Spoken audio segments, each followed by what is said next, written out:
Lives of the Saints by Father Alban Butler, July 24th. St. Francis, Solano. This saint was born at Montilla in Andalusia in 1549, performed his studies in the schools of the Jesuits, and in 1569 made his religious profession amongst the Franciscans in the place of his nativity. An extraordinary humility and contempt of himself and of worldly vanity and applause, self-denial, obedience, meekness, patience, and the love of silence, recollection, and prayer, mental and vocal, formed his character.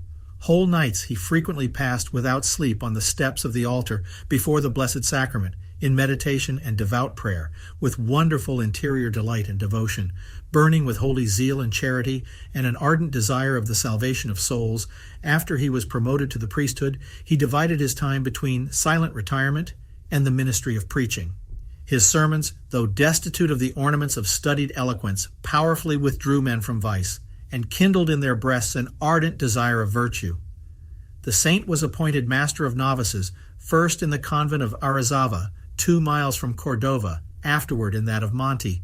Then he was made guardian in the province of Granada. His whole life, says Alvarez de Paz, may be called a wholly uninterrupted course of zealous action, yet was at the same time a continued most fervent prayer, abounding with heavenly illuminations and consolations. A perfect spirit of poverty emptied his heart of the love of all created things, that Christ alone might occupy and fill it, and he rejoiced in his nakedness and privation of earthly goods, that he might barely use them to serve the necessities of nature, without suffering them to enslave his heart, or to find any place in his affections, which he reserved pure and entire for spiritual goods. Interior humility and self-denial perfected the disengagement of his heart, and the extraordinary austerities of his penitential life subjected his senses, and rendered the liberty which his soul enjoyed complete, by which he was prepared for the spirit of prayer and the pure love of heavenly things.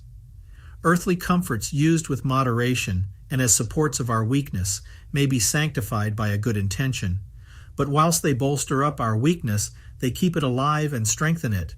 And if they are sought after or made use of with eagerness and attachment, immoderately or frequently, they strongly nourish self-love and sensuality, and produce a distrust of the solid food of devotion and divine love. The mortified lives of all the saints who arrived at a familiarity with God in holy prayer are but a comment upon, or sensible examples of, the indispensable gospel precept of dying to ourselves. By no other stops could St. Francis Solano have arrived at the perfection of spiritual life. A pestilence which raged at Granada afforded him an opportunity of exerting his heroic virtue in attending the infected, but a more noble theater of action was opened to him by the mission into America, upon which he was sent. Peru and Tucumán were the countries in which he reaped the principal harvest, and the 5 last years of his life he preached chiefly at Lima, and induced the inhabitants of that great city, by sincere repentance, to appease the divine anger which they had provoked by their sins. The reputation of his wonderful sanctity was enhanced by many miracles, yet by humility he looked upon himself as the least among men, and he never appeared in public but when called abroad by zeal for the salvation of souls. Before his death he was purified by a lingering illness, and in his last moments repeated those words of the psalmist, "I have rejoiced in those things which have been said to me. We will go into the house of the Lord." He departed this life on the 14th of June in 1610, the 62nd of his age, and 40th of his religious profession. Friar Alvarez de Paz, an eyewitness, describes the stately and religious pomp of his funeral, at which the Viceroy of Peru and the Archbishop of Lima assisted with extraordinary devotion. The saint was beatified by Clement X and canonized by Benedict XIII in 1726, and his principal festival was appointed on the 24th of July.